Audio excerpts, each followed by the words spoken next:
update tayo sa Tamar. Yan po yung mga Tamar. Lapit na yan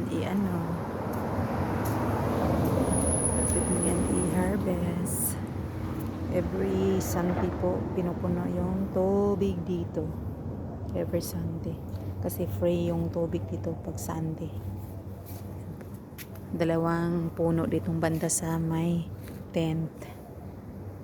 Sa may tent banda. Tapos yung namin talbos na upaw. Yung bulaklak dito nawala. Pero yung rose na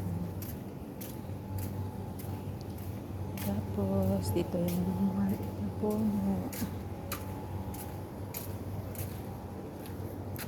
Dalawa na lang. Dati 5 to eh. Dati 5 tong pinabunga dito. Tapos ngayon 3 na lang ang pinabunga.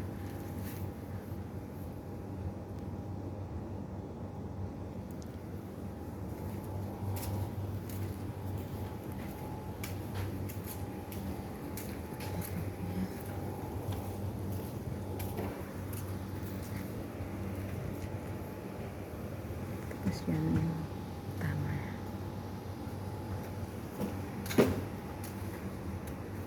Yung isa.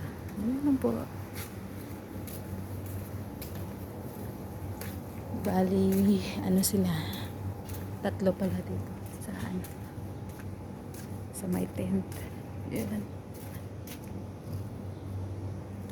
3 sa malapit na yung malunggay namin.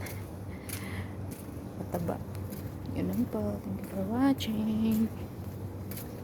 Sobrang init. Itapon ako ng basura. May 5 puno. 6 palang punong Tamar. Ika-6 yung maliit.